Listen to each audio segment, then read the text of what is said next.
Sí, buenos días también a quienes nos están viendo a través de este prestigioso canal. Bueno, en la Cáritas estamos preocupados porque se garanticen los derechos. Nosotros sabemos que la Convención de los Derechos Humanos de 1948 dice que todos los derechos deben ser para todas las personas. Sin embargo, con el pasar del tiempo, vemos que no es así.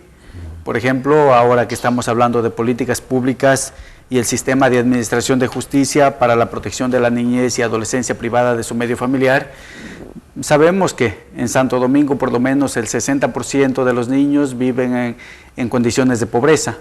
Vemos que el 30% de los niños viven en condiciones, diríamos, de miseria.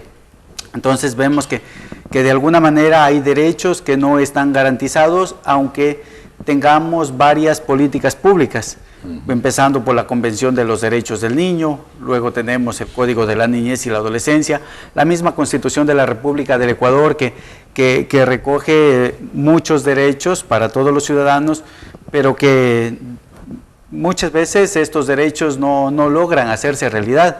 Y esa es la preocupación que tenemos, y de ahí la necesidad de encontrarnos, de hacer un diálogo, de decir, bueno, tenemos tantas políticas públicas, pero a ver cómo esas políticas públicas garantizan el cumplimiento de los derechos.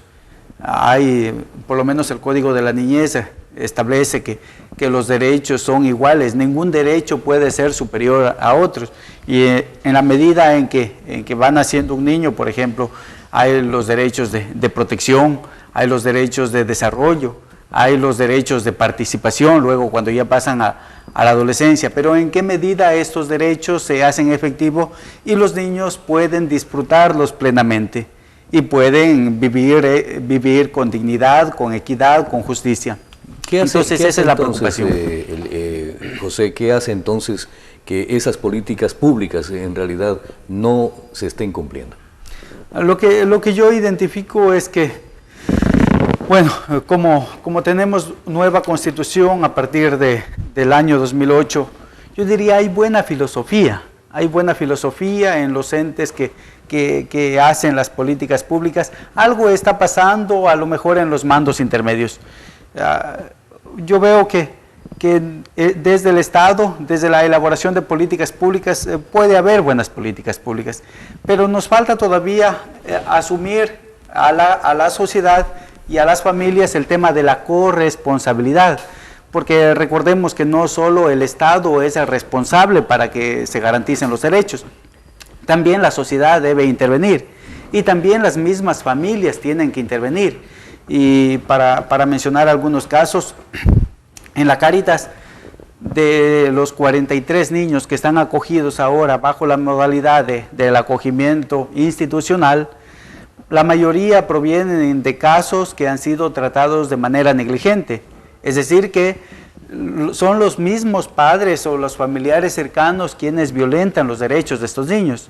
Algunos de estos niños, una causa importantísima porque los niños, las adolescentes están en el programa de protección, es porque han sido abusadas sexualmente, por ejemplo. Entonces, ¿y quiénes cometen estos delitos, estas infracciones? Son muchas veces la misma familia.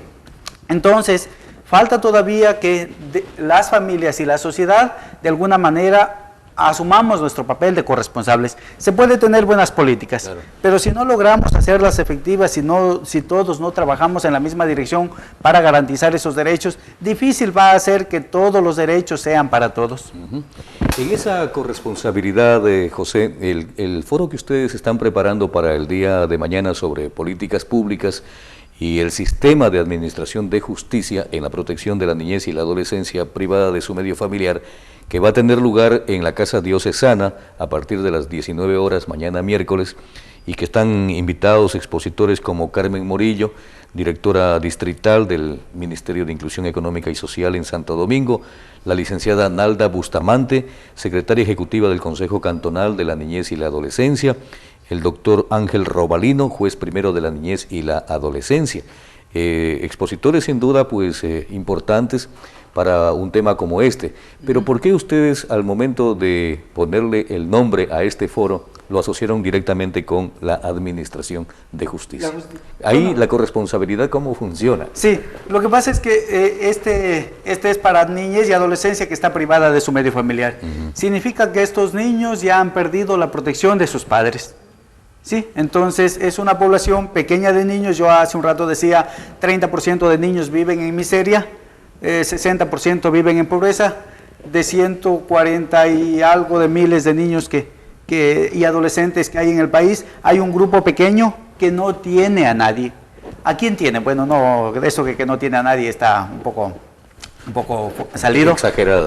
Porque tiene a las instituciones que los acogen. En este caso tienen a la Iglesia Católica a través de sus programas. Tienen la Casa Hogar de Jesús, tienen el Hogar Valle Feliz, tienen el programa Nuevas Familias.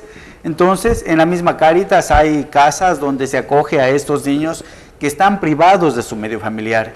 Entonces, han perdido la protección de su familia. ¿Qué tienen ahora?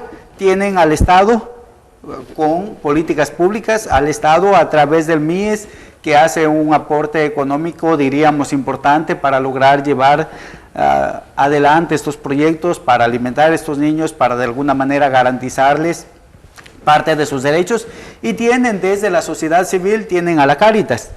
Y entonces, cuando hablamos de la administración de justicia, es que queremos hacer un trabajo coordinado.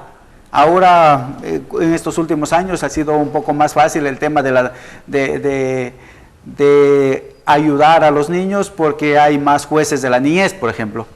Lo que no era hace, si nosotros recordamos, 7, 8 años atrás, había 1 o 2 jueces de la niñez. Claro. Entonces, cuando había un caso de violación de derechos de niños, íbamos donde el juez, y el juez decía, espérense, voy a ponerles en agenda. Y miraba su agenda y lo ponía después de un año. ¿Y qué pasaba? Por un lado tenemos una política pública que dice que el niño debe estar en 72 horas más o menos ya resuelta su situación de primera instancia. O sea, si se pierde un niño o si un niño ha sido abusado sexualmente, hay que hacer la intervención de manera inmediata. Pero cuando decimos hay que esperar un año, entonces este tema de la política pública no funciona lo que se escribió en la política pública. Después, si este niño es acogido, como los niños y adolescentes que están en la Cáritas, en las casas, no casas familias porque no hay, sino en la institución, ¿sí? Acogidos institucionalmente, entonces muchas veces el sistema de administración de justicia lo que ha hecho es que como no se hacen los procesos de esclarecimiento de la situación legal a tiempo, estos niños tienen que permanecer muchos años dentro de la institución. Cuando bien, si el sistema de administración de justicia hubiera sido más rápido, los niños, si es que no se lograba arreglar la condición en su casa para que sus tíos, su familia biológica ampliada pueda garantizarles los derechos, pudiera haber pasado al Programa Nacional de Adopción y una familia lo hubiera querido adoptar. Pero ese